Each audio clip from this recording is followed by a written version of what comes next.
So that depends greatly, in my view, on how prepared someone is mentally. Okay, not necessarily. I mean, like in the physical sense, in terms of like canned goods and all the prepper stuff, that's actually more something that you kind of do if you're mentally prepared for something. If you're not mentally prepared for something, the average person, we're talking about the average person. If the dollar collapse, so if Monday morning tomorrow, we wake up and it's official, right? The U.S. dollar. Now it's not how that works, by the way. The currency won't collapse like that. It'll just be a slow, steady, torturous decay over the course of the next 25, 30 years, and it's sort of like the Roman Empire collapsing, right? The Roman Empire collapsed hundreds of years before people really realized that it actually collapsed. That's the U.S. That's America. The decline and fall of the American empire. That is what we're living through right now. And it's a shame, too, because America was never really intended to be an empire. America was intended to be a land of the free, home of the brave, and not to be going around trying to become an empire. It doesn't need to. The average person is not benefited by America becoming an empire. A handful of people are politically benefited, and a handful of super rich families are benefited from it, usually because they're running a Ponzi scheme. But that's another video, and actually that's like 50 other videos that I've already done. But what happens to the average person is that if they're not mentally prepared for it, they will freak out, and they will start to cling to absolutely anything that they think is solid. And this is a shame, because most of the things that people are trained to look at as solid, these are things that are actually designed to really hurt them, right? I mean, imagine like imagine a war. If you were fighting some horrible war, and the other side decided to put explosives in teddy bears, right? I mean, like, I'm not kidding, right? And then send them to like orphanages or something. I mean, like, it's just the most horrible thing you could ever possibly imagine, right? That's unfortunately what a lot of people who are not mentally prepared for that will end up doing. They will go running to the worst possible people, the absolute worst possible people, the people who will have all of the answers ready-made for them. Don't worry, people. You no longer have to think. I have all of your answers for you. I have all of the top-down solutions. Anybody coming at you with top-down solutions, I would run. Most of those are doomed to fail. Solutions have to come from the bottom up, just like when you build a house or any structure, any type of engineered structure at all. You don't start with the capstone, okay? You have to start with the foundation. If your foundations are wrong, and I know that I've said this hundreds of times in videos, if your foundation's off, your ceiling's going to be off. If your ceiling's off, your roofing's off. This is just how it works. And the taller the building, the worse it gets. Again, that's that course correction problem. So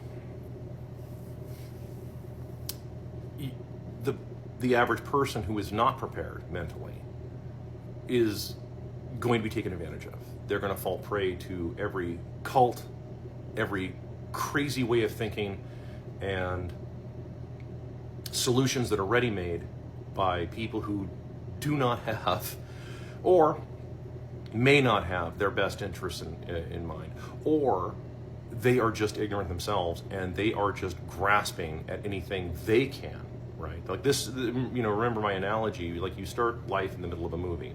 We all show up in this world the same way. We pass through a woman's legs. That is a biological reality. And we come into this world and it's already going, right? Like it's already in progress. We didn't see the opening credits. We didn't see any kind of like overture, nothing. Like we have no clue what's going on here when we get here. We rely on our parents. Now, if our parents or the adults that are around us, if they themselves weren't paying a whole lot of attention, well, then you're just going to follow them, and they're not, so then now no one's paying a whole lot of attention. You have no idea what happened, right? You're just sort of wandering around in the desert, so to speak. So that's why it's important to train yourself. I mean, not just you specifically. I mean, just like anybody, train yourself to prepare mentally for what would the world be like. Just asking that question is enough to actually move you down that road. What would the world be like if the US dollar, the single most worthless currency that has ever existed in the history of mankind, and I don't say that lightly, does finally completely and totally collapse? Again, it's not going to do it all at once. It's already collapsed as far as I'm concerned now. We're just going through the motions here. But if that were to happen, ask yourself, what would you do? See, for most people's lives, it really wouldn't change as much as you might think. Your house doesn't disappear. Your apartment doesn't disappear. Like all the infrastructure that exists, not just in the US, but in the world, that infrastructure doesn't just like disappear into a puff of smoke. It doesn't work like that. What it means is that people are then going to be start to looking for, okay, well, hold on, how do I work and do anything? There's actually, oddly enough, a Rick and Morty episode that kind of covers this. Now that I think about it. But yeah, I mean, like, this is where you have to say, okay, well, all right, we can still have division of labor because that's what everybody's really more concerned about. They're not concerned about the money itself. They're concerned about division of labor and will society hold together? Well, what is society? Society is just people, right? What is an economy? An economy is just people. That's all it is. What is a market? It's just people. It's not some building somewhere. It's just people engaged in commerce. Commerce is something that is actually very natural to people. All of us. Right? It's sort of built in. If we want to have some kind of peaceful civilization at all, assuming we want that, then you have something that I want to buy from you or want from you, but I have something that you want, so we do trade. Okay? And that isn't really a monetary type system, but a monetary system can emerge from that. And of course there's already monetary systems that are already in play. I mean, gold has been around for a long time. I'm talking about physical gold, not paper gold. Don't confuse the two. They are two different things. The orange internet money, again, already exists. And there's no, before you say, well, that's a top-down solution, it's really not, because there isn't any top. It's just, again, it's just whoever is there, and it's a completely open source network. There's no top of the pyramid to that. Okay, so people can continue to engage in commerce with each other. Like this is, and again, it's just a matter of thinking about this kind of stuff and understanding the division of labor. That the whole point of having division of labor was to make society better. All of that said, roughly about half of the US economy is middlemen. You've heard me talk about it recently. In fact, I think I just did a video on that, and then like 6 months prior to that, I did a video. I think I called it the middleman economy. Like 50% of the country is just people in the middle of transactions, putting themselves into the middle of a transaction and making a tiny percentage and so on. Anybody who works in finance, that is by definition, a middleman position. There's really no market need for that. There's no market need for brokers and on. I mean, like all these middlemen, there's really not a whole lot of that.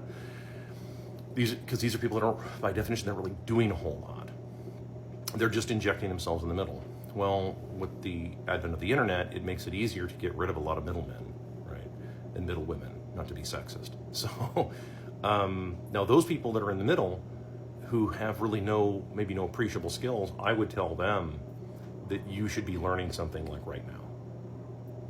If you work in finance and you have a manicure and you have never done anything like any kind of actual physical manual labor, like pour concrete or something like that, I would strongly advise you that you go learn something.